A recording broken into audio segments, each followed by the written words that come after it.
من الشیطان الرجیم بسم اللہ الرحمن الرحیم رب اشرح لی صدری ویسر لی امری واحلل عقدۃ من لسانی یفقهوا قولی اللہم اجعل القرآن ربیع قلبی ونور صدری وجلاء حزنی وذہاب ہمی وغمی۔ ہم پڑھ رہے ہیں سورۃ الحج، اور سورۃ الحج کی آیت نمبر 30 ہمارے زیر مطالعہ تھی کہ ذالک ومن یعظم حرمات اللہ فہو خیر لہ عند ربی، اور یہ اسی طرح ہے، اور جو شخص بھی اللہ کی احترام والی چیزوں کی تعظیم کرے تو یہ بات اس کے پروردگار کے ہاں اس کے لیے بہتر ہے۔ وَأُحِلَّتْ لَكُمُ الْأَنْعَامُ إِلَّا مَا يُتْلَى عَلَيْكُمْ، اور تمہارے لیے چوپائے حلال کیے گئے سوائے ان کے جو اس سے پہلے تم پر تلاوت کیے جا چکے ہیں۔ فَاجْتَنِبُوا الرِّجْسَ مِنَ الْأَوْثَانِ، تو لہٰذا بتوں کی گندگی سے بچو۔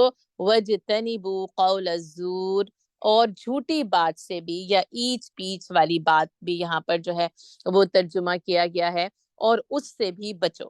اور ہم نے اس جو ہے وہ آیت کو ہم اپنی پچھلی کلاس میں پڑھ رہے تھے، اور اس کا سب سے آخری حصہ جو ہے وہ وَاجْتَنِبُوا قَوْلَ الزُّورِ، ایک تو شرک کی گندگی سے بچنے کا حکم دیا گیا، اور اس میں پھر وہ بتوں کی گندگی سے بچنا، اور شرک کی پھر وہی کہ لا تشرک بی شیئا، اور اللہ کے ساتھ کسی بھی حوالے سے کسی بھی چیز کو شریک نہ ٹھہرایا جائے۔ یہ شرک اور توحید، اور اس پر ہم الحمدللہ اپنی پچھلی صورتوں میں بہت زیادہ جو ہے وہ بات چیت کر چکے ہیں۔ صرف تذکیر کے طور پر آپ یاد کر لیں کہ ایک تو یہ کہ یعنی اللہ کے ساتھ اس کی ذات، صفات، اختیارات، حقوق اور اسماء و صفات میں کسی کو بھی کسی بھی طریقے سے شریک کرنا، ذات نا، صفات، اختیارات، حقوق، اس صفات میں اسماء لکھ لیں، ٹھیک ہے، آخر میں لکھنے کے بجائے بلکہ اسماء و صفات، اسی میں ذات، اسماء و صفات، اختیارات اور حقوق میں کسی بھی طریقے سے کسی کو بھی شریک کرنا۔ اب دیکھیں ذات میں شرک کیا ہو جائے گا کہ بت بنا کر پوجنا شروع کر دینا، دیکھیں ایک عام یعنی ظاہری طور پر، کیونکہ صرف میں اشارہ کر رہی ہوں، اس کی تفصیل ہم پڑھ چکے ہیں۔ اور پھر صفات میں جو اللہ کی صفات ہیں، یعنی جیسے اللہ حکیم ہے، اللہ علیم ہے، اللہ سمیع ہے، اللہ بصیر ہے، وہ عالم الغیب وہ شہادہ ہے، اور جیسے کہ اللہ کی صفات 99 اور اس سے زیادہ ہمیں ملتی ہیں، تو ان صفات میں کسی اور کو اس طریقے سے شریک کر لینا یا کسی اور کا عمل ان صفات میں اس طریقے سے تسلیم کر لینا جیسے کہ اللہ تعالیٰ ہے، تو یہ اس کی صفات میں شرک ہو جائے گا۔ اس کے اختیارات میں اللہ کا اختیار کامل ہے، مکمل ہے نا۔ اب بارش برسانے میں کسی اور کو اس کے ساتھ شامل کر لیں، بارش برسانا اللہ کا اختیار ہے نا، اب وہ کسی اور کو شامل کر لیں۔ رزق کی تقسیم اللہ کا اختیار ہے نا، اب اس کے اندر کسی اور کو شامل کر لینا کہ وہ رزق دے سکتا ہے، وہ مال و دولت دے سکتا ہے۔ کہیں پتھروں پہ یقین ہوتا ہے کہ یہ پتھر پہن لیں تو شفا مل جائے گی، یہ پتھر پہن لیں تو مال و دولت آنا شروع ہو جائے گی، تو یہ اختیار آپ نے کیا کیا، اللہ سے لے کر کسی پتھر کو دیا، یا کسی بت کو دیا، یہ کسی پتھر کو دیا، یا کسی انسان کو دیا، یا کسی بھی چیز کو آپ نے دیا، تو وہ اختیارات اس کے ہیں۔ اچھا پھر اللہ کے حقوق ہیں، ہے نا، کہا کہ کچھ تمہارے حقوق ہیں اور کچھ اللہ کے حقوق ہیں، تو ان حقوق میں اگر جو اللہ کا حق ہے، جیسے اس کی ایک ہی مثال دوں گی، سجدہ کرنا صرف اللہ کا حق ہے نا، اگر اس کے سوا کسی اور کو کر لیا جائے ہے نا، تو آپ نے اس کے حقوق میں کسی اور کو شریک کرنا، تو اسی سے نا توحید فی الذات آئے گا، ٹھیک ہے، توحید فی الصفات آئے گا، ٹھیک ہے، توحید فی الاختیار آئے گا، توحید فی الحقوق آئے گا، ٹھیک ہے، یعنی جیسے میں نے کہا نا ذات، صفات، اختیارات اور حقوق، ٹھیک ہے، تو توحید فی الذات آئے گا، توحید فی الصفات یا توحید فی الاسماء والصفات آئے گا، ٹھیک ہے، اسی سے توحید فی الاختیار آئے گا، توحید فی الحقوق آئے گا، ٹھیک ہے۔ اچھا اسی کو اپوزٹ کریں، شرک فی الذات، شرک فی الصفات، شرک فی الاختیار، اور شرک فی الحقوق آئے گا. صحیح, یہ دو رخ ہے نا, ایک طرف توحید ہے اور دوسری طرف شرک ہے. یعنی ان چاروں میں یا تو توحید ہے اور وہ خالص ہوگی, ٹھیک ہے, اور یا اگر اس کے رخ کو پھیریں گے تو وہ شرک ہوگا, جو کہ اللہ کے ساتھ اس کی ذات, صفات, اختیارات اور حقوق میں کسی کو بھی کسی بھی طریقے سے شریک کرنا. ٹھیک ہے, فَاجْتَنِبُوا الرِّجْسَ مِنَ الْأَوْثَانِ, تو کیا کرو کہ تم یہ, اور اسی لیے میں نے آپ کو بتایا تھا کہ یہاں پر من الاصنام نہیں آیا. ٹھیک ہے, اوثان اس کا یہ جو لفظ ہے, اس کی جو ترکیب ہے, یہ ایک حکمت کے ساتھ یہاں. اگر اصنام آتا نا تو صرف تراشے ہوئے بت ہوتے.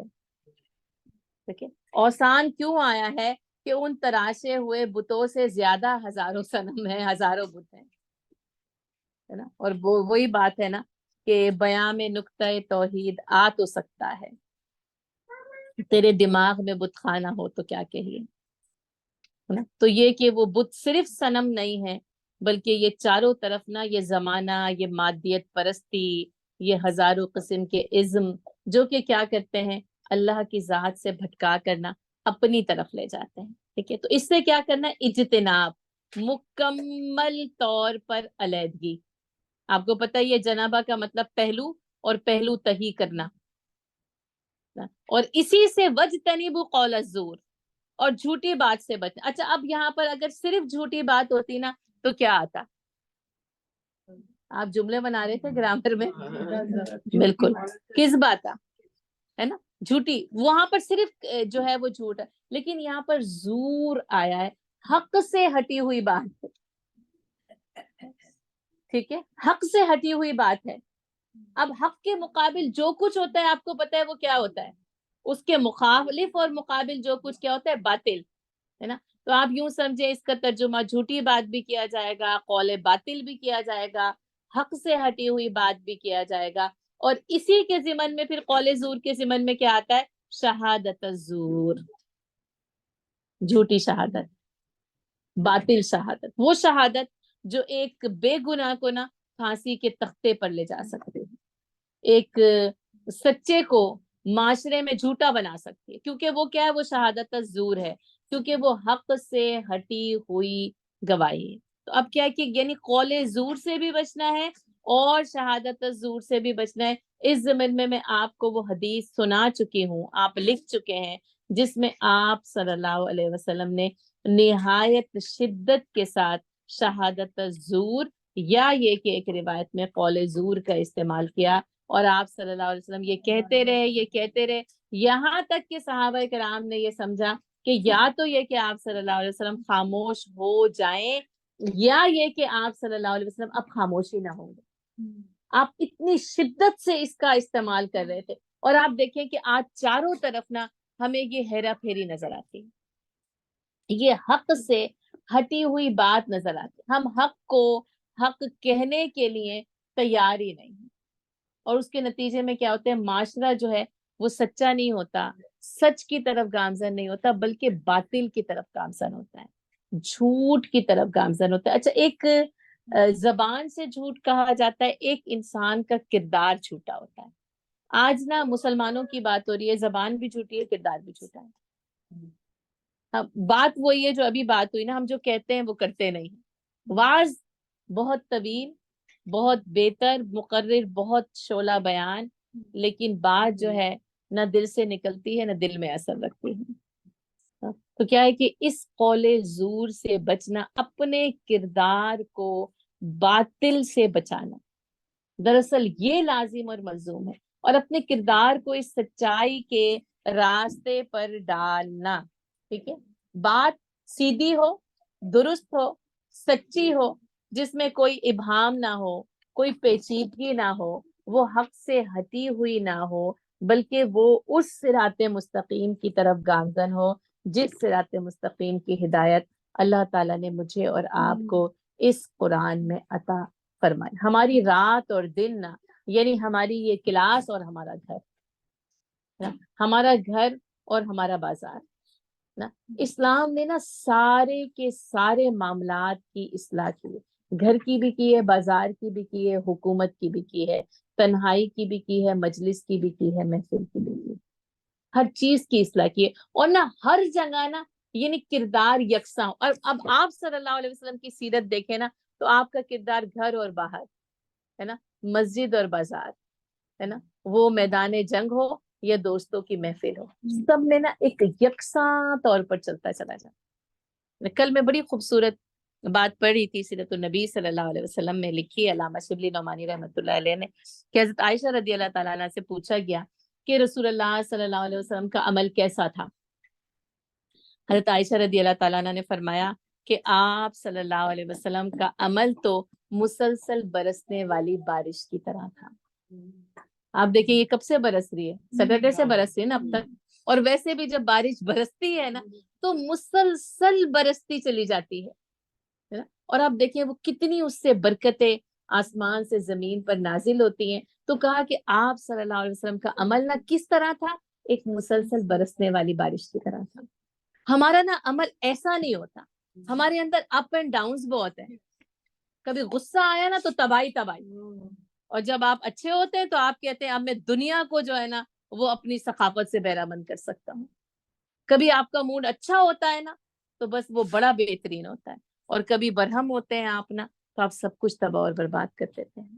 تو وہ بات بتائی کہ آپ صلی اللہ علیہ وسلم کے اپ اینڈ ڈاؤنز ایسے نہیں تھے, بلکہ آپ کا عمل ایک مسلسل برسنے والی بارش کی طرح ہوتا تھا. تو اگر ہم واقعی یعنی اس عمل کو اپنانا چاہیں نا تو پھر اس کے اندر کیا ایک تو ہے نہیں, بالکل نہیں. آپ غضبناک نہیں ہوتے تھے نا, آپ غصہ ہوتے ہی نہیں تھے, جلد راضی ہو جاتے تھے, آپ جلد صحیح ہے. تو وجتنبوا قول الزور, ٹھیک ہے, جھوٹ سے. اور آپ صلی اللہ علیہ وسلم کی صداقت اور امانت جو ہے وہ جو نبوت سے پہلے صادق اور امین کہلائے, تو زبان بھی سچی تھی, کردار بھی سچا تھا. اور وجتنبوا قول الزور, اس قول زور سے اجتناب کرنا ہے. حنفاء للہ. اچھا اب آپ یہ دیکھیں کہ یہ جو دو خاص طور پر دو چیزیں بتائیں نا, شرک کی گندگی سے بچنا اور وجتنبوا قول الزور, اب آپ دیکھیں کہ کانٹیکسٹ کیا بتا رہا ہے, ان دو چیزوں سے بچاؤ کہاں لے جاتا ہے. حنفاء للہ, یکسوئی جبھی حاصل ہوگی جب ان دو چیزوں سے مکمل اجتناب ہوگا. یاد کر لیجیے, اب جو مسلم حنیف بننا ہے نا وہاں یہ مسلم حنیف بننے کی ترکیب یہ بتائی گئی ہے کہ فاجتنبوا الرجس من الاوثان واجتنبوا قول الزور. یہ دو اجتناب اختیار کر لو, ہوگا کیا, حنفاء للہ, تم یکسو ہو کر اللہ کے ساتھ جڑ جاؤ گے. اگر یہ اجتناب نہیں ہے تو حنیفیت حاصل نہیں ہو سکتی, آپ مسلم حنیف نہیں بن سکتے. اور حضرت ابراہیم علیہ السلام ایک تو حنیفہ مسلمہ ہے نا, اور ایک صدیق النبی ہے, آپ سچے نبی تھے. ان کی ایک صداقت بتائی گئی ہے, اور دوسرے حنیفہ مسلمہ وما کان من المشرکین, اور وہ مشرکین میں سے نہیں تھا. حنفاء للہ غیر مشرکین بھی, تو تم جو ہے وہ ہو جاؤ گے اللہ کے لیے یکسو, اور اس کے ساتھ کسی کو شریک نہ بنا. اب ترکیب آپ سمجھ لیجئے کہ دو اجتناب لازم ہے, شرک کی گندگی سے بچنا اور قول زور کی گندگی سے بچنا, یا قول زور اور اس میں سلیش میں آپ ہمیشہ شہادت زور لکھیں گے, ٹھیک ہے. اور ہم سورہ فرقان میں اس کو پڑھیں گے شہادت زور, ٹھیک ہے. تو وہاں پر بھی وہ کلائمیکس ہمیں پتہ چل جائے گا کہ وہاں پر جو ہے وہ کیا کرتے ہیں, وہ جھوٹی گواہی نہیں دیتے, جھوٹی شہادت نہیں دیتے. حنفاء للہ, تو بس ان دو چیزوں سے بچنے کے ذریعے تم یکسو ہو کر اللہ کے ہو جاؤ, غیر مشرکین بھی. اب پھر دوبارہ سے کیونکہ اس میں شدت ہے, اور جب تک اس کو بار بار نہ ذکر کیا جائے یعنی ہماری سمجھ کے لیے, اور بغیر اس کے ساتھ کسی کو شریک کیے تم صرف اور صرف اللہ کے لیے یکسو. اچھا اب آپ دیکھ لیں سورۃ الحج پڑھ لیں, اور حج کے اندر ابراہیم علیہ السلام لازم ہے نا. جیسے پھر میں نے آپ کو بتایا تھا نا کہ یا تو جیسے اگر اسکوائر بنائے تو حضرت ابراہیم علیہ السلام, حضرت اسماعیل علیہ السلام ہے نا, حضرت حاجرہ اور رسول اللہ صلی اللہ علیہ وسلم حج کے لیے لازم اور ملزوم ہے, ٹھیک ہے. اور اب آپ یہاں دیکھ لیں یہ حنیفیت آئے گی تو حضرت ابراہیم علیہ السلام کا تذکرہ آئے گا, ان کی یاد آئے گی. اور اس حنیفیت کے بغیر نا یکسوئی یعنی یکسو ہوئے بغیر نجات ممکن نہیں ہے. اور پھر خاص طور پر مشرکین مکہ کے لیے کہ شرک کی اسلام میں اس دین میں کسی بھی قسم کی کوئی گنجائش موجود نہیں ہے. وَمَن يُشْرِكْ بِاللَّهِ, اور اگر کر لیا کسی نے اللہ کے ساتھ, اب وہ جو میں نے آپ کو 4 چیزیں بتائی نا یہاں پر وہ ایڈ ہوں گی, محذوف ہیں, بریکٹ میں لکھیں گے, اللہ کی ذات, صفات, اختیارات اور حقوق میں. لیکن یہاں پر ہر وقت نا قرآن ان چیزوں کا ذکر نہیں کرے گا, باللہ بس کافی ہے, اللہ کے ساتھ ہے نا. کسی طریقے سے اگر کسی نے کر لیا اللہ کے ساتھ کسی کو کسی طریقے سے شریک, فَكَأَنَّمَا خَرَّ مِنَ السَّمَاءِ فَتَخْطَفُهُ الطَّيْرُ, ایسے ہی ہے اس کی مثال جیسے وہ آسمان سے گرے اور پھر اسے پرندے اچک لیے جائیں. اب آپ یعنی ایک تصور کریں کہ کوئی چیز آسمان سے گر رہی ہے نا, اور زمین پہ گرنے سے پہلے ہی اس کو پرندے جو ہے نا وہ درمیان سے اچک لیے جائیں. یعنی وہ ایک تو یہ کہ آسمان سے کوئی چیز گرے تو زمین پر گر کر تباہ اور برباد ہو جائے, اس کا ریزہ ریزہ ہونا, چکنا چور ہو جانا لازمی ہے, اور یا یہ کہ وہ اپنے اس انجام سے پہلے ہی اچک لی جائے. ٹھیک ہے, اب اس کا بریکٹ کیا ہے, اس کا محذوف کیا ہے؟ کوئی عمل جو شرک کے ساتھ کیا جا رہا ہے اس کو اپوزٹ کریں, کیا جائے. اب اس کو جو مثال دی گئی نا اس کو اپوزٹ کریں. مثال کیا ہے, آسمان سے کوئی چیز گرے اور بیچ میں سے اسے پرندے اچک لیے جائیں, ہے نا. اب آپ کا عمل زمین پہ ہو رہا ہے اور وہ آسمان تک پہنچنے سے پہلے اچک لیا جائے گا, یہ ہوگا اس شرک کے ساتھ. ٹھیک ہے, آپ نے بہت بڑا, بہت ہی کوئی کام, کوئی فائدہ, انسانیت کے لیے کوئی فائدہ ہو سکتا ہے, کوئی بہت بڑی رقم جو ہے وہ صدقہ کی جا رہی ہے, لیکن ریاکاری کے ساتھ کی جا رہی ہے. اب وہ زمین سے آسمان تک نہیں پہنچی, بیچ میں سے ہی وہ جو ریاکاری تھی نا اس نے اس کو اچک لیا. تو اسی طریقے سے کوئی بھی عمل جو اللہ کے ساتھ کسی چیز کی شرکت کے ساتھ کیا جائے تو پھر وہ حدیث قدسی کیا کہتی ہے, نبی صلی اللہ علیہ وسلم نے کیا فرمایا, اللہ تعالیٰ یہ فرماتا ہے کہ انسان جو عمل میرے سوا کسی اور کے لیے کرتا ہے میں اس کو اور اس کے عمل کو اس کے لیے, ان دونوں کو اس کے لیے چھوڑ دیتا ہوں, اس میں میرا کوئی حصہ نہیں ہوتا. اب آپ دیکھیں کتنے اعمال اس طریقے سے رائے گاہ, ضائع اور باطل ہو جاتے ہیں اور ہو جائیں گے. عمل بہت بہترین ہے, بہت فائدے کا ہے, اللہ کو بھی راضی کرنے والا ہے, پسندیدہ ترین اللہ کا عمل ہے, لیکن اس میں کسی طریقے سے کسی اور کا کوئی شائبہ شامل ہو گیا ہے. اب وہ آسمان تک نہیں پہنچ سکتا, اس شائبے نے اسے درمیان سے ہی جو ہے وہ اچک لیا ہے, تو بس اس کو پرندے جو ہے وہ اچک لیے جاتے ہیں نا. اور او تہوی بہ الریح فی مکان صحیح, یا پھر پرندے تو اچک کر نہیں لے کے جاتے. اب کوئی چیز گر رہی ہے اور پرندے نے نہیں اچکی تو کیا ہوا, ایک تیز ہوا نے اسے لے جا کر کسی دور دراز مقام پر لے جا کر پھینک دیا ہے. یعنی اس جو چیز گر رہی تھی نا اس کا کوئی مصرف نہیں بنا, یا تو پرندوں نے اس کو حاصل کر لیا یا پھر وہ اڑا کر کسی دور دراز مقام کی طرف, کسی ویرانے میں, کسی سنسان مقام پر چلی گئی. اور فی مکان صحیح سے مراد کیا ہے, صحقہ آپ کو بتایا کہ کیا ہے,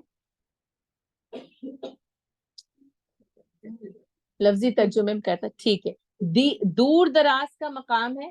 اور پھر آپ کو مثال میں نے دی تھی اس لفظ کی, کون مجھے اس وقت وہ مثال دے سکتا ہے؟ دوائیوں کو پیسنے کا. ٹھیک ہے, بالکل صحیح, دوائیوں کو پیسنے کا عمل, بالکل درست. اور ٹھیک ہے, کوئی بات نہیں. اور ایک اور بہت ہی عام مثال ہے, وہ ہر وقت آپ اس آیت سے گزرتے ہیں, فَسُحْقًا لِأَصْحَابِ السَّعِيرِ. کون سی سورہ کیا ہے؟ فَسُحْقًا لِأَصْحَابِ السَّعِيرِ, بالکل سورۃ الملک ہے نا. اب کیا ہے, جہنمیوں کے لیے کیا ہے, پیس ڈالا جائے, تباہ اور برباد کر دیا جائے. آگ کیا کرے گی نا, جیسے جلا کر راکھ کر دے. یہ جو دوائیوں کے پیسنے کا عمل کیا ہے, آپ دیکھیں کوئلہ جل کے کیا ہوتا ہے, راکھ ہو جاتا ہے, اور اس کو پیسنے کا عمل. تو یہ وہ مکان ہے جو پیس کرنا ریزہ ریزہ کر دیتا ہے, خاک بنا دیتا ہے. بس وہ خاک بن جاتی ہے نا، وہ پورا جو جسم ہے نا وہ اتنی سی جو ہے نا وہ اس کے اندر مٹکی کے اندر جو ہے وہ ٹلیا کے اندر آ جاتا ہے.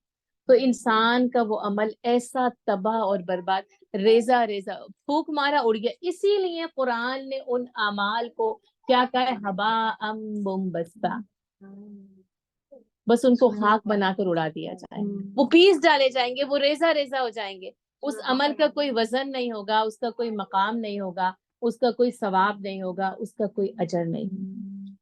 اگر کیا جائے اللہ کے ساتھ کسی کو شریک بنا کر اگر کوئی عمل کیا جائے تو یہاں پر نا اس عمل کی بے ثباتی کے لیے اللہ تعالیٰ نے یہ اتنی یعنی بڑی مثال کے ذریعے مجھے اور آپ کو سمجھایا کہ عمل کی بنیاد نیت ارادہ. اچھا اس میں پھر آپ صلی اللہ علیہ وسلم کی اس حدیث کو یاد کر لیں کہ انما الاعمال بالنیات، ہے نا؟ یاد ہے، یقیناً یاد ہے، لیکن آپ یقین کریں میں خود بھی اتنی حیران ہوتی ہوں. ہم نے 6 مہینے میں یہ ایک حدیث پڑھی، 6 months only for one حدیث. اتنی ڈیپتھ ہے. بے شک بچپن سے پڑھی، اور شاید اگر کسی سے کہیں کہ کوئی حدیث یاد ہو، وہ کہیں گے ایک یاد ہے، ہاتھ اٹھائیں گے انما الاعمال بالنیات، متن کے ساتھ. نہ متن یاد ہے نا سند پتہ ہے؟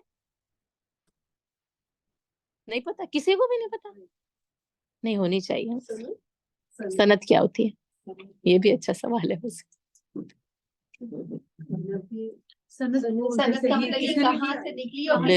بالکل صحیح. حضرت عمر بن خطاب رضی اللہ تعالیٰ عنہ کہتے ہیں نا حدیث کوٹ کرو تو سند کے ساتھ. اچھا آپ نے یہ بھی بتایا تھا انما الاعمال بالنیات وانما لکل امرئ ما نوی. جی بالکل ہے نا. حضرت عمر بن خطاب رضی اللہ تعالیٰ عنہ سے کہ وہ دار و مدار نیتوں کے اخلاص کے اوپر ہے. اب بالکل بالکل انما الاعمال بالخواتیم، اور اعمال کا دار و مدار ان کے حسن خاتمے. نیت اچھی ہوتی ہے. جی سند کا مطلب جو بیان کر رہے ہیں وہ سند. اچھا اس کے اندر نا پھر وہ سارا کا سارا ہو جاتا ہے. جیسے جو بیان راوی ہے وہ بھی سند، ایک چین بنتی ہے. یعنی مجھ تک جو آپ تک آتی ہے نا وہ چین بنتی ہے محمد صلی اللہ علیہ وسلم سے لے کر مجھ تک اور آپ تک. وہ کیسے؟ وہ جیسے کڑی سے کڑی ملتی جاتی ہے ملتی جاتی ہے ملتی جاتی ہے. ٹھیک ہے. اب اگر میں سند پوچھوں تو ظاہر ہے کہ میں اور آپ وہ سند نہیں بتا سکتے، ہم صرف راوی کا نام بتاتے ہیں کیونکہ وہ سند کا آخری سے پہلے والا حصہ ہے. یعنی آخری تو نبی صلی اللہ علیہ وسلم ہے، اور ان کے بعد کون ہے؟ صحابی ہیں. پہلی کڑی نبی صلی اللہ علیہ وسلم یا یہ کہ منزل، اور پہلی کڑی صحابی. ٹھیک ہے. پھر ان صحابی سے کس نے سنا، پھر ان سے کس نے سنا، پھر ان سے کس نے سنا، اور وہ مجھ تک اور آپ تک کیسے پہنچی. ٹھیک ہے. یہ باقی لوگ پلیز میوٹ کر دیجئے، آپ لوگوں کو ان میوٹ کرنے کی اجازت تو نہیں تھی. ٹھیک ہے. تو یہ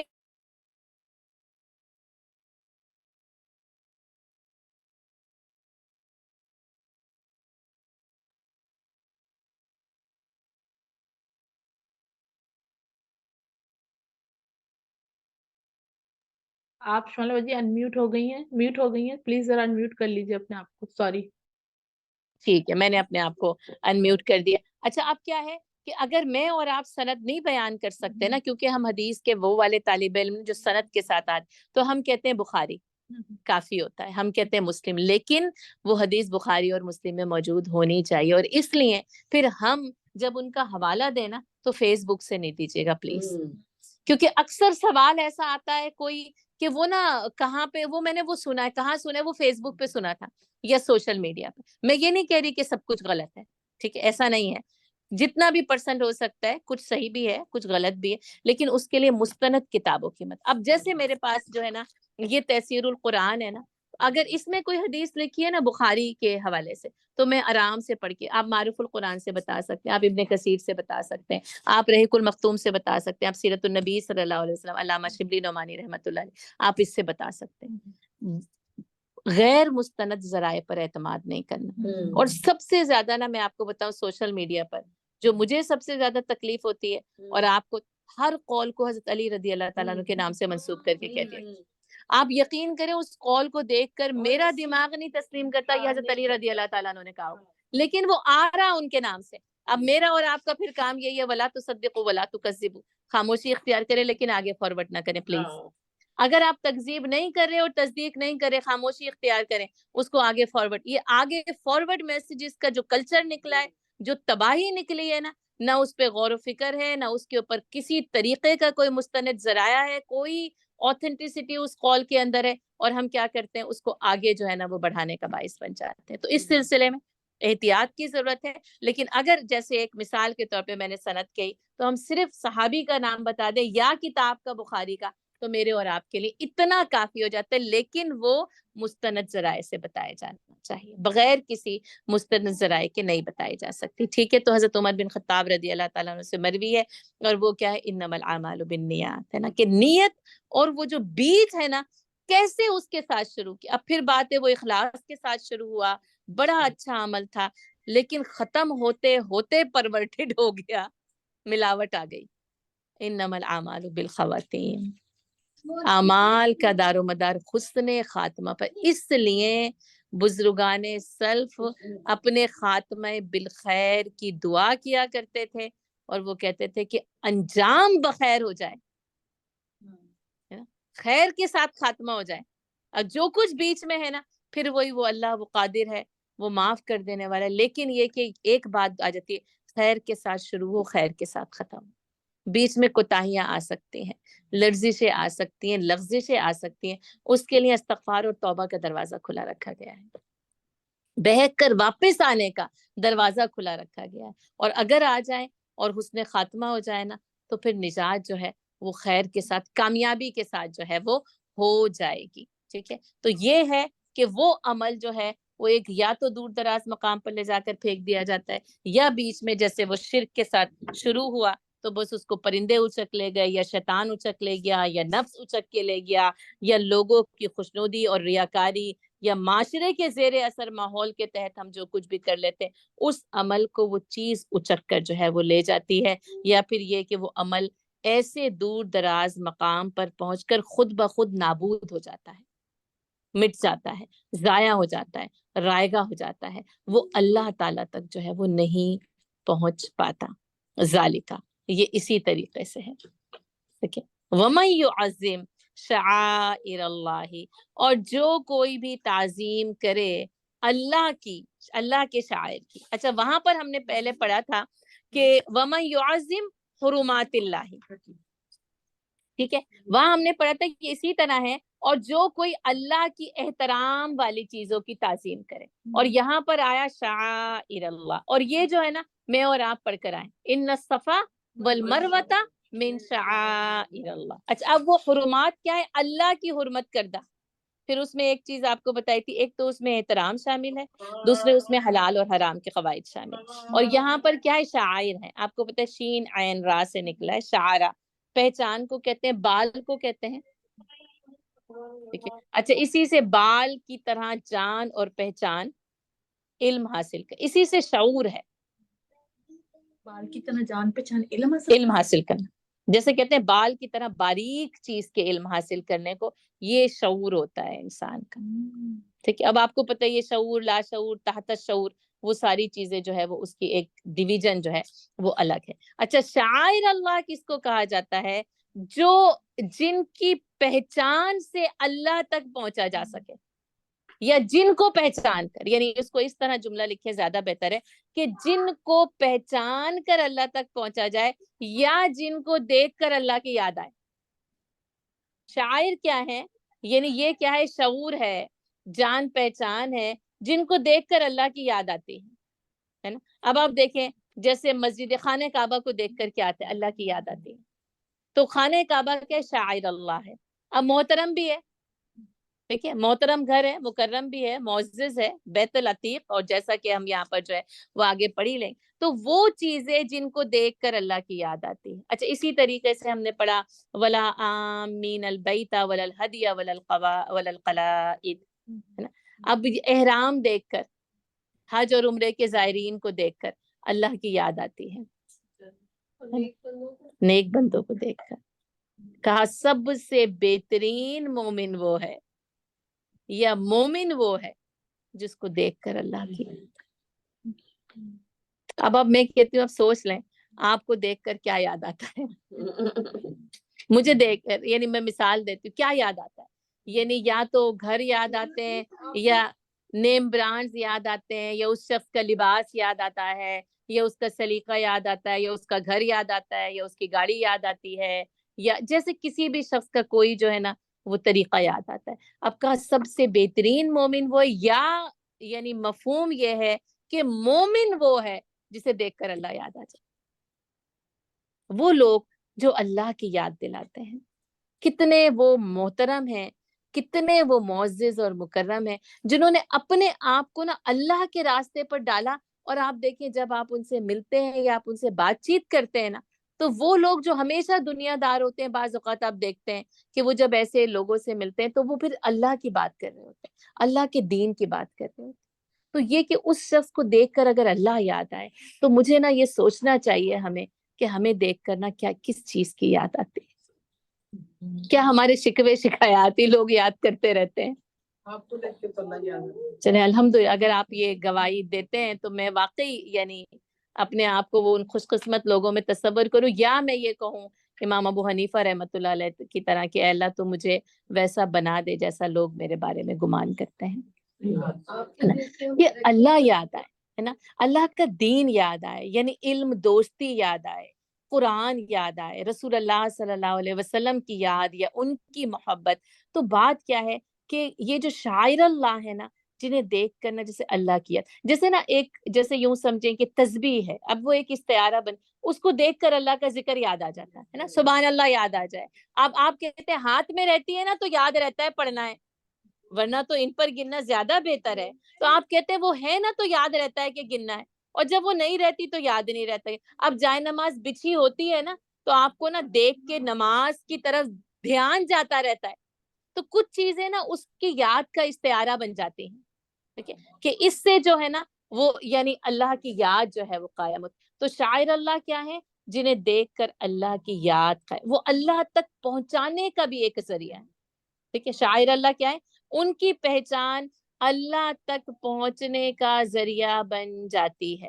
اب پھر وہی بات ہوا کہ وہ کوئی یعنی مسلح، اچھا اسی طرح مساجد ہے نا، اللہ کی گھر جو ہیں وہ اللہ کی یاد دلاتے ہیں۔ اسی طرح جیسے خانہ کعبہ کا ذکر کیا، حج اور عمرہ کے اوپر جانے والے، اچھا اسی سے جیسے رمضان آتا ہے، آپ دیکھیں آپ افطار کو دیکھتے ہیں تو آپ کو جیسے روزہ یاد آتا ہے اور اللہ کی یاد آتی ہے، قرآن دیکھتے ہیں تو اللہ کی یاد آتی ہے، یعنی کوئی بھی چیز دیکھیں وہ اللہ کی یاد تک پہنچا دے، اللہ کی پہچان تک پہنچا دے۔ اچھا اب ان چیزوں کی تعظیم کرنا، وَمَن يُعَظِّمْ شَعَائِرَ اللَّهِ، ان چیزوں کی تعظیم جو اللہ کی پہچان کا، اللہ کی یاد کا، اللہ کے علم کا، اللہ تک پہنچانے کا ذریعہ بن جاتی ہے، ان کی تعظیم کرنا، ہے نا؟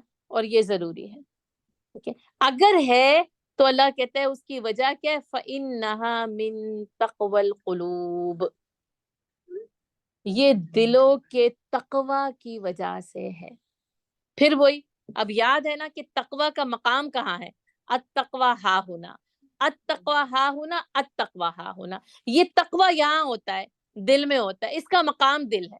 اس کو کسی جگہ پر نا آپ کسی اپنے گھر کے کسی جو ہے نا وہ شوکیس میں سجا کے تقوی کو نہیں رکھ سکتے۔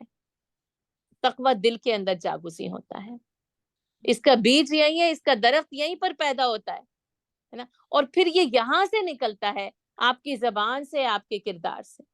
تو یہ جو ان چیزوں کی جو تعظیم ہے نا، یہ ہے فَإِنَّهَا مِن تَقْوَى الْقُلُوبِ، یہ دلوں کے تقوی کا نتیجہ۔ اب دل نا تقوی کے ذریعے اللہ سے جڑتے ہیں، یعنی اللہ کے خوف کے ذریعے اللہ سے جڑتے ہیں، اور جن جن چیزوں سے اللہ کی پہچان ملتی ہے، قائم ہوتی ہے، وہ ان تمام چیزوں کی تعظیم کرتے ہیں۔ وَمَن يُعَظِّمْ، ان چیزوں کی تعظیم لازم ہے اور ملزوم ہے۔ وہاں پہ ہم نے کیا پڑھا تھا؟ وَمَن يُعَظِّمْ حُرُمَاتِ اللَّهِ، ٹھیک ہے، اللہ کی احترام کردہ یا اللہ کی حرمت کردہ یا حلال و حرام کے قوانین کی تعظیم جو کرے وہ اس کے رب کے پاس اس کے لیے بہت بہتر ہے، اور یہاں پر یعنی انداز مختلف اختیار کیا گیا جو ان چیزوں کی جو اللہ کی پہچان اور اللہ کی یاد کا ذریعہ بنتی ہیں ان کی تعظیم یہ دلوں کے تقوی کا نتیجہ ہے۔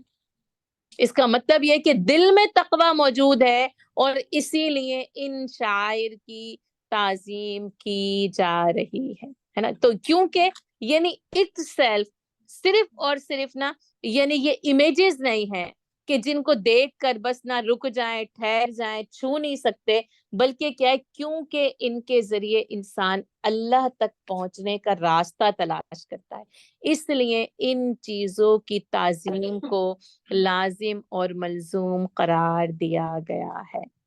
آپ دیکھ لیں ان چیزوں کی تعظیم میں نا کمی نہیں ہونی چاہیے، چاہے پھر اسی لیے نا ہم نے پڑھا بزرگوں کی جو عظمت ہے نا ان کے تحت ہم نے جب وہ تکبر کے ضمن میں پڑھا تھا نا کہ تکبر سے دوری ہے، لیکن اہل علم کی تعظیم کرنا، ان کی عزت کرنا، ان کی عظمت کا خیال، کیونکہ وَمَن يُعَظِّمْ شَعَائِرَ اللَّهِ فَإِنَّهَا مِن تَقْوَى الْقُلُوبِ، کیونکہ یہ دلوں کے تقوی کی وجہ سے ہے۔ لَكُمْ فِيهَا مَنَافِعُ إِلَىٰ أَجَلٍ مُّسَمًّى، اور ان میں تمہارے لیے ایک مقررہ وقت تک فائدہ اٹھانے کا حق۔ اب ایسا لگتا ہے نا کہ یہ جو ہے نا وہ کانٹیکسٹ سے ہٹ کے کوئی بات کی جا رہی ہے، یا تو یہ کہ آپ سمجھیں کہ شاعر اللہ کے اندر کچھ منافع ہے ایک مقررہ مدت تک، تو بات یہ نہیں ہے، بات یہ کہ یہ ان قربانی کے جانوروں کی بات ہو رہی ہے جو ہم نے پڑھا وہ احلت لکم الانعام الا ما یتلا علیکم، ٹھیک ہے۔ اور پھر بیچ میں تھا فاجتنبوا الرجس من الاوثان واجتنبوا قول الزور، پھر حنفاء للہ غیر مشرکین بھی، پھر بتایا جو شرک کرے تو اس کا اعمال یا تو آسمان سے گرے تو پرندے اچک لیے جائیں، یا اس کو کسی دور دراز مقام پر لے جا کر تباہ اور برباد کر دیا جائے، اور کہا ان شاعر اللہ کی جو تعظیم ہے وہ دلوں کا تقوی ہے، ٹھیک ہے۔ تو ان قربانی کے جانوروں کی تعظیم، اور آپ دیکھیں واقعی امت مسلمہ قربانی کے جانوروں سے محبت کرتی ہے۔ اچھا، اس محبت اور تعظیم میں غلو نہیں کرنا، یہ یاد رکھیں۔ وہ اہل عرب کیا کرتے تھے؟ قربانی تو کرتے تھے جانوروں کی، قربانی کے جانور پر سوار نہیں ہوتے تھے، ہے نا۔ تو آپ صلی اللہ علیہ وسلم جب ایک بدوی کو دیکھا خود تو پیدل چل رہا ہے اور اونٹ کو چلا کے لے کے جا رہا ہے، کہا کہ اے خدا کے بندے اس پر سوار ہو جاؤ۔ 3 مرتبہ آپ صلی اللہ علیہ وسلم نے یہ بات فرمائی، یعنی ان پر سوار ہونا ان کی تعظیم کے منافی نہیں ہے، اس لیے کہا لکم فیہا منافع الی اجل مسمى، ایک مقررہ مدت۔ یہ مقررہ مدت کیا ہے؟ جب تک ان کو ذبح کے لیے ان کا ہاتھ نہ پھیر دیا جائے۔ اب اس اونٹنی کے دودھ سے فائدہ اٹھایا جا سکتا ہے، اس پر سوار ہوا جا سکتا ہے، اس میں کوئی حرج نہیں ہے کہ ان سے جو کام لینا ہے سواری کا یا ان کے دودھ سے فائدہ اٹھانا ہے وہ کیا جائے۔ کب تک؟ الی اجل مسمى، یعنی جب تک کہ ان کے اوپر ذبح کے لیے ان کی گردن پر چھری نہ پھیر دی جائے۔ اچھا، اب ذبح کرنے کے بعد بھی آپ دیکھیں تو لکم فیہا منافع، پھر وہی گوشت کے ٹکے آپ کے مزیدار کھانے، وہ ذبح کرنے کے بعد جو ہے وہ ان کے گوشت سے جو ہے وہ فائدہ اٹھایا جاتا ہے۔ اور ثم محلھا الی البیت العتیق، اور یہاں تک کہ وہ اس قدیم گھر کے پاس نہ پہنچ جائیں۔ یہ جو محل ہوا ہے اس میں اس محل سے مراد ان کا ذبح کرنا ہے، اور یہ حج کی قربانی یا پھر حج اور عمرے کا دم، جس کو کہ اس سفر کے دوران ہو جانے والی کسی بھی غلطی کے کفارے کے طور پر ذبح کیا جاتا ہے۔ ان دونوں جانوروں کا محل جو ہے ثم محلھا، یہ ہے الی البیت العتیق، یہ حدود حرم کے اندر۔ ان جانوروں کو حدود حرم کے باہر قربان نہیں کیا جا سکتا، ٹھیک ہے۔ اس جانور کو اس نیو یارک کی سرزمین میں قربان نہیں کیا جا سکتا۔ عام قربانی کا جانور کیا جا سکتا ہے اور پوری دنیا کی کسی سرزمین میں کیا جا سکتا ہے، لیکن یہ جو حج کی قربانی ہے، اور یا جیسے میں نے آپ کو دم لکھا، اس حج اور عمرے کے سفر میں کسی بھی قسم کی غلطی کے کفارے کے طور پر جو ذبح کرنے والا جانور ہے، ثم محلھا الی البیت العتیق، اس کا جو محل، اس کی جو جگہ، اس کی جو ذبح کرنے کا مقام ہے وہ حدود حرم کے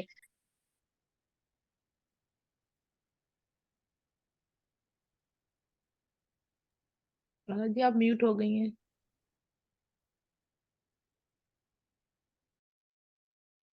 اس حرم کی حدود سے باہر ان کو قربان نہیں کیا جا سکتا. ٹھیک ہے، قربانی کے جانوروں سے فائدہ حاصل کرنا یہ اس شاعر اللہ کی تعظیم کے منافی نہیں ہے.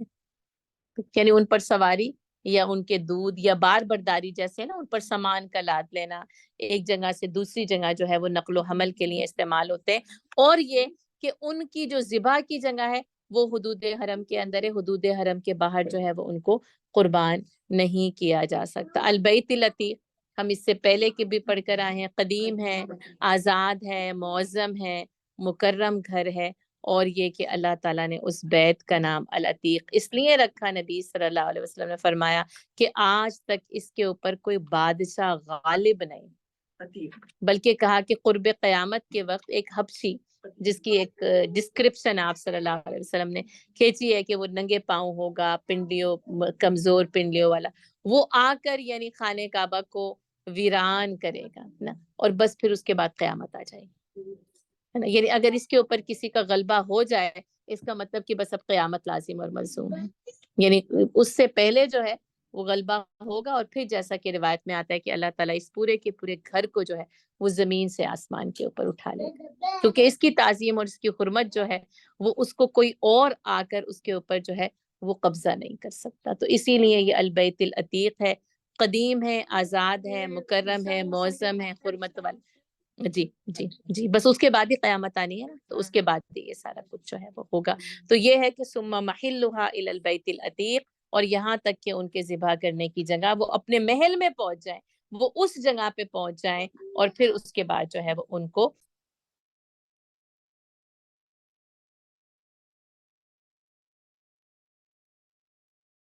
نہیں اس سے وہ والی یعنی یہ کہ وہ جیسے کہ اس میں ویرانی اس انداز کی نہیں تھی، اس میں تو کچھ وقت مقررہ کے لیے کہ جب تک کہ یہ جو وبائی بیماری ہے ٹل نہ جائے. کیونکہ آپ یہ دیکھیں کہ اس سلسلے میں جو ہمارے پاس اصول ملتا ہے نا وہ نبی صلی اللہ علیہ وسلم کی اس بات کی وجہ سے ملتا ہے کہ جیسے آج کا دن ہے نا، یہ شہر اور یہ گھر، تو آپ صلی اللہ علیہ وسلم نے فرمایا کہ انسانی جان کی حرمت اس گھر، اس شہر اور اس دن سے زیادہ ہے. تو انسانی جان کو بچانے کے لیے کچھ حفاظتی اقدامات وقتی طور پر کیے گئے تھے کہ وہاں پر جھمگٹا نہ ہونے دیا جائے اور صرف چند لوگ جو ہے وہ اس کا طواف کر لیں. لیکن اس سے اس طرح کی ویرانی مراد جیسے ایک بادشاہ آتا ہے اور وہ تخت و تاراج یعنی وہ تباہی مچا دیتا ہے شہر کے اندر، اور وہ اس عمارت کو جو ہے وہ گرا دے اور برباد کر دے، ہے نا، توڑ ڈالے، بس وہ پھر اٹھا لیا جائے گا. بس اللہ تعالیٰ جو ہے وہ اس کو آسمان کے اوپر جو ہے کہ وہ حبشی ہوگا، اور وہ جس طریقے سے وہ کام جو ہے وہ کرے گا. تو یہ کہ اس کی حرمت ہے، اور الی البیت العتیق، اور یہ کہ وہ قدیم اور آزاد گھر اس تک وہ قربانی کے جانور پہنچ جائیں تو پھر وہاں پر جو ہے وہ قربان کیے جائیں گے. ایک سوال بھی اٹھا لیے جائیں گے جی قرآن کے لفظ بھی اٹھا لیے. ایک روایت میں ہاں ہمیں یہ الفاظ ملتے ہیں کہ جب کہ جو ہے وہ یعنی قرآن جو ہے وہ یا تو یہ کہ وہ اس طرح سے ہے کہ وہ لفظی طور پر باقی رہے گا لیکن اسے کوئی پڑھنے والا باقی نہیں، یعنی یہ کہ کتابی صورت میں تو موجود ہوگا لیکن جیسے اس کو کوئی پڑھنے والا باقی نہ رہے گا. تو اصل میں نا یعنی بات کیا ہے کہ جب کوئی اللہ کا نام لینے والا باقی نہیں رہے گا، لا الہ الا اللہ ہے نا. اب اگر قرآن کو پڑھیں تو اللہ کا نام تو اس کے ہر صفحے پہ آ رہا ہے، تو لا الہ الا اللہ کی تکرار تو ہوتی رہے گی.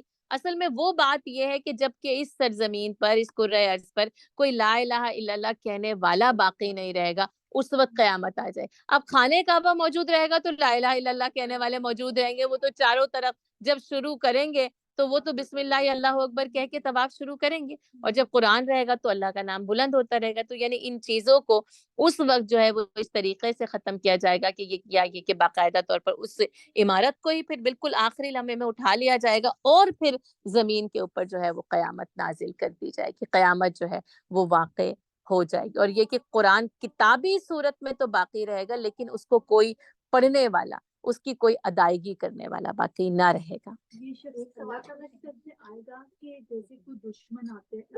دشمن کی طرف سے دشمن آئے گا نا، اس کے اوپر یعنی چڑھائی کرنے کے لیے آئے گا. جیسے ابرہہ آیا تھا ہے نا، اس وقت جو ہے نا وہ پھر وہ کوئی ایک لا الہ الا اللہ کہنے والا باقی نہیں رہے گا نا، تو وہ مقابلہ کرے گا کیسا؟ بس وہ اپنا کام کرے گا. اللہ تعالیٰ اس وقت بس وہ آخری جس کو کہتے ہیں نا وقت، اور بس پھر اس دنیا کی تباہی کا فیصلہ ہو جائے گا اور آسمان سے قیامت ہو جائے گی۔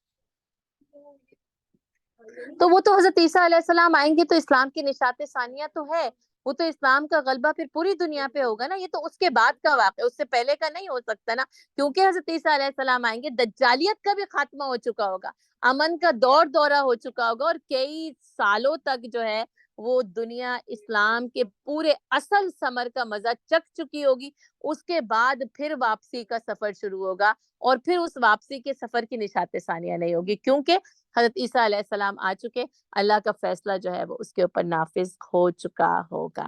ٹھیک ہے، تو ٹھیک ہے انشاءاللہ تعالی العزیز، ہم جو ہے وہ پھر ٹھیک ہے انشاءاللہ اگلا رکوع اور اس کا ترجمہ جو ہے وہ پھر ہم اپنی اگلی کلاس میں کر لیں گے، ٹھیک ہے۔